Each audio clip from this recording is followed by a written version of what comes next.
हो, दिव्य प्रकाश, दिव्य ज्योति, दिव्य प्रकाश, दिव्य ज्योति, आरती करतो अर्पण. नवभक्तींची पूजा घेऊनी फुले उधळली मी श्री चरणी. फुले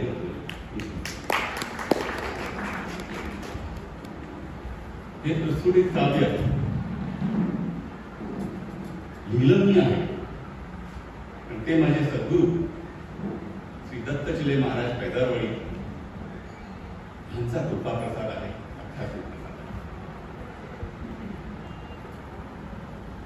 परांजपे साहेबांनी आत्ताच आपल्याला सांगितलं 3 काव्य मी लिहिले आहेत. मी त्याचा स्टेनोग्राफर आहे. हो,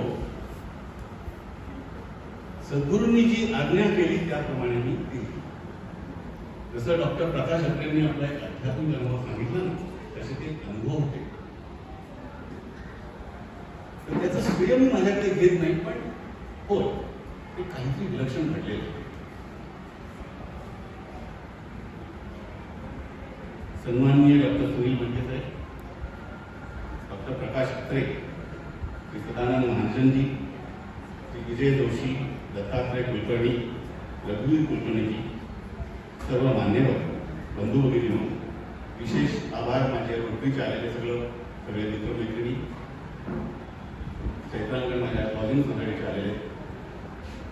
प्रकाश अत्रेंना मी सांगितलं की माझ्याकडे 5-6 लोक येते. बरं का, आल्याबरोबर त्यांनी प्रश्न विचारला, कुठे तुमचे 5-6 लोक? आपल्या साहेब सांगायला आनंद होता, 5-7 लोक आहेत. म्हणजे 7 मी का सांगतोय, म्हणजे तुमचं 7वं पुस्तक आहे. जणून त्याला एक प्रतिसाद म्हणून 7 माझे मित्र आलेले आहेत. त्याचे मी स्वागत. अरे हो, आणि आज सगळेच माझे मित्र झाले असं मला सांगायला आनंद वाटतो. एवढे पुस्तकं हो, एवढ्या मित्रांसारखे उत्तम विचार मांडला. उत्तम, अभिनंदन. मित्र हो, आज आपण डॉक्टर प्रकाश अत्रे यांचे पुस्तक शब्द रंगी रंगिले याच्या प्रकाशनासाठी एकत्रित आलो. मला डॉक्टर अत्रेने काही दिवसापूर्वी 1 महिना 15 दिवसात एक पुस्तक दिलं. तो वाचता ते वाचता करायला बघितलं.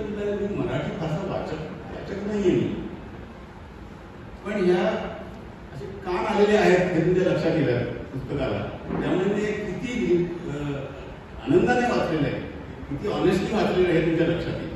In fact I read it cover to cover, ज्याला म्हणतात इंग्लिशमध्ये. अगदी पहिल्या पानापासून शेवटच्या पानापर्यंत वाचलेलं.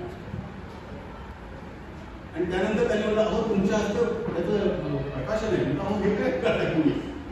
इनफॅक्ट डॉक्टर प्रकाश अत्रेंचं जे भाषण झालं ते ऐकल्यावर म्हणजे लक्षात आलं की आता मी जे काही बोलीन ते कदाचित सूर्याच्या समोर छोटासा दीप लावल्यासारखं, पण तरी असं प्रयत्न करतो. डॉक्टर अत्रे साहेब, तुम्ही जे लिहिले ना शब्द रंगी रंगिले, आता हे प्रकाशनापर्यंत खूप छान दिसायला. धन्यवाद. ह्या पुस्तकामध्ये डॉक्टर अत्रेंनी बरं का आपल्या जीवनात त्यांना जे अनुभव आले त्या अनुभवांच्या आधारे त्यांनी नवीन विचार प्रस्तुत केले, ज्याच्यात समाज सुधारणा म्हणजे कसं, यावं आपण तब्येत बरी नसली की डॉक्टरांकडे जातो, मध्ये प्रिस्क्रिप्शन लिहून देतात आपली तब्येत सुधारायला म्हणून. तसं डॉक्टर प्रकाश अत्रेंनी समाज सुधारणेचं प्रिस्क्रिप्शन ह्या 2 पुस्तकांमध्ये लिहिलंय असं मला. तेवढंच नव्हे, तुम्ही हे वाक्य बोलणार होतो पण थोडं भीतीत बोलणार होतो, पण त्याची आता प्रचिती मला मिळाली आहे. त्यांनी त्याच्यामध्ये काही आध्यात्मिक व दार्शनिक विचार पण प्रकट केलेले आहेत. डॉक्टर प्रकाश अत्रे ह्या पुस्तकाकरता तुम्हाला विचित्र वाटेल, मी तुमचं अभिनंदन नाही, मी अभिनंदन करणार आहे तुमच्या पूर्ण कुटुंबाचं. सगळ्यांनी मोठ्या तळ्यावर त्यांचं अभिनंदन. एखाद्या कुटुंबाचा आधार असल्याशिवाय कोणीही असं पुस्तक घेऊ शकत नाही. त्याबरोबर कौतुक आहे त्याच्याकडे. ते कौतुक माझ्या शब्दांमध्ये येईलच.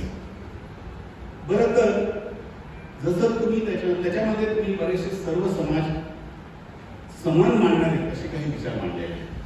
त्यात मला आठवतो राम राम की जयती ही एक कथा आहे. तसंच अपौरुषीय ही पण एक कथा आहे. त्या वाचल्यावर तुमच्या लक्षात येईल की डॉक्टर प्रकाश आत्रेंचं किती सूक्ष्म निरीक्षण असतं समाजाचं आणि त्याच्यातनं ते किती समाजाला प्रबोधन करायचा प्रयत्न करतात. पण असाच काही संस्कार माझ्यावर झालेला आहे बरं का. आमचे सद्गुरू श्री चिले महाराज ह्यांच्याकडे सर्व धर्माचे लोक, सर्व जातीचे लोक यायचे. त्यांना सगळे लोक गरिबांचा देव म्हणायचे. तसेच एकदा मी दलाई लामांचं व्याख्यान ऐकलं.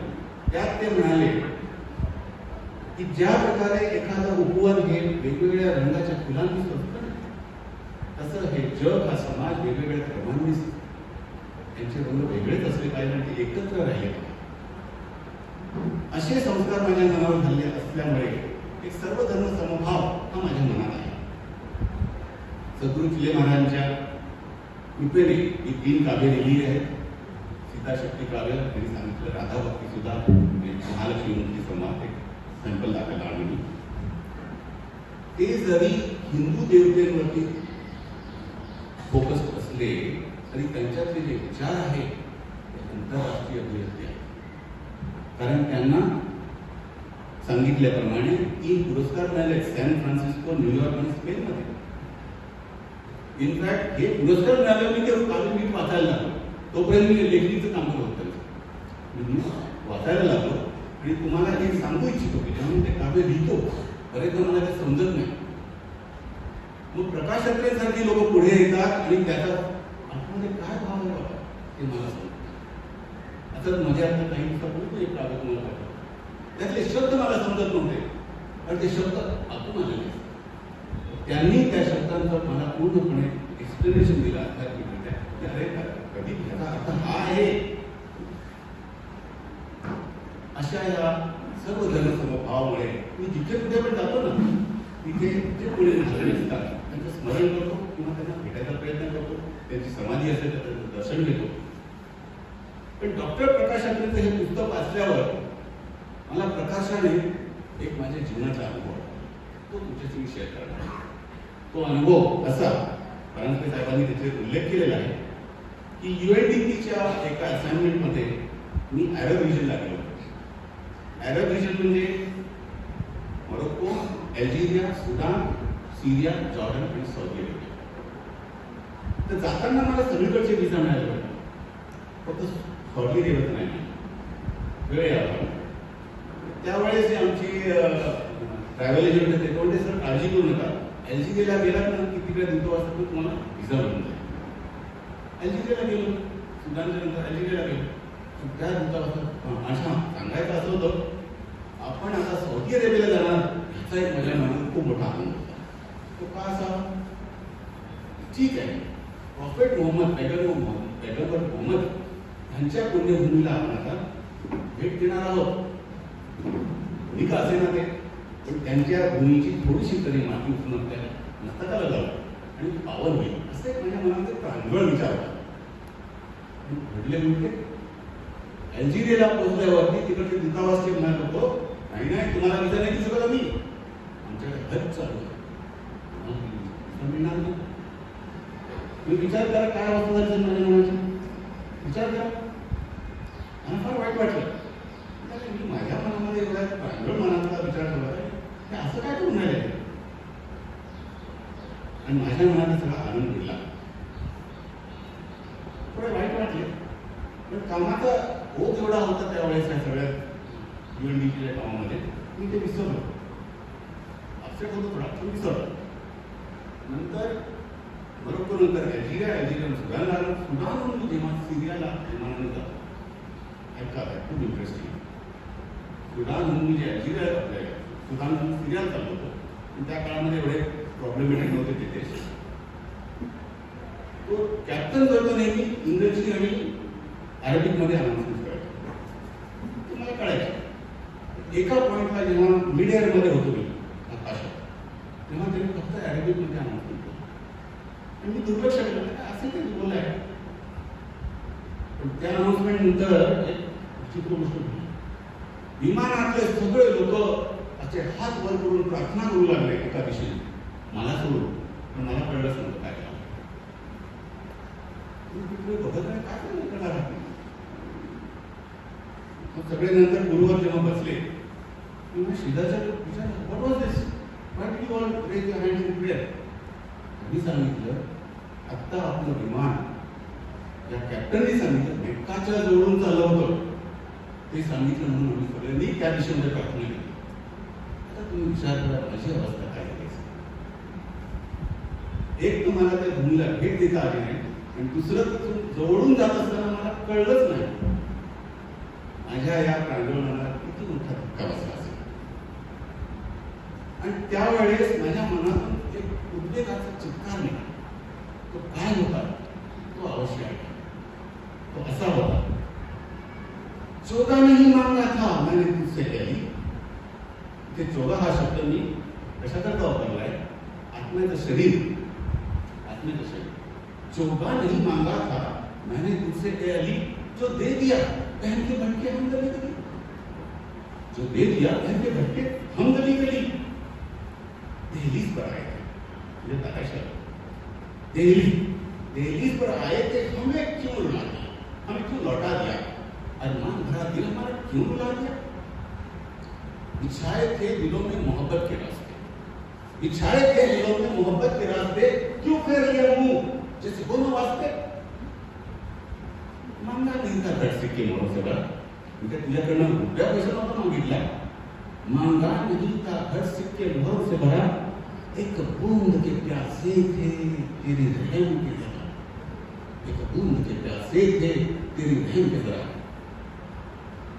आता ऐका जा रूह आएगी सफर में. मी गेल्यावर माझा आत्मा तो येईल इकडे. आत्म्याला काही विजा लागणार नाही. लागेल का विजा? मला विजा लागेल का? नाही लागणार. रूह आएगी सफर में, नहीं करना तुम कसूर. अधिकार असतो त्या आपल्या मनात जर विश्वास असेल, एक चांगली भावना असेल तर आपलाही अधिकार असतो त्यात. संत आत्मा रूह आएगी सफर में, नहीं करना तुम कसूर. पल तो पल रखना कदमों में मुझे मेरे हजूर. वक्त ठहरता, वक्त ठहरता नहीं बहती नहर की तरह. हजरत पांव के निशान की अमिट मन में है जगह, हजरत पांव के निशान अमिट मन में है जगह.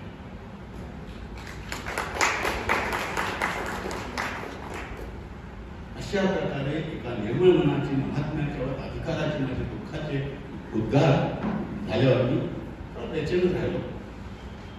भारतात परतल्यावर पुन्हा माझ्या मनात विचार कल्लोळ सुरू झाला. ही जे काही मी विचार करत होतो, सर्व धर्म समभाव, समाजातली एकता वगैरे, हे खोटं होतं की काय? ते जे ह्यांनी जे सांगितलं होतं दवाई दामासारखा मोठा माणूस, हे पण खोटं होतं का? माझ्या सद्गुरूंनी मला जे दर्शवलं ते खोटं होतं का? एकदा एखादी गोष्ट खोटी वाटायला लागली तर त्याचं वाटतं सगळंच खोटे, मला वाटायला सगळं खरे. पण काही आठवड्यानंतर एक अतिशय अगतिक गोष्ट घडली. बरं ती काय घडली? माझ्या दारामध्ये एक माझा मुस्लिम परिचित आई आली, दशमी वाजता रात केली. मी शिशी लाया थोडीशी बाटली 100 cc ची होती, प्लास्टिकची बाटली होती, त्यात पाणी सारखं भेट होतं. क्या है इसमें?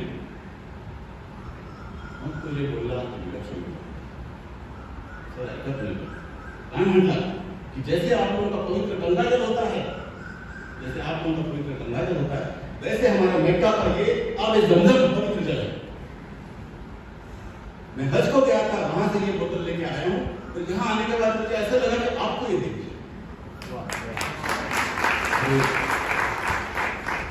मी त्या क्षणाला सुन्न झालो, हातपाय गळाले म्हणजे सुन्न झालो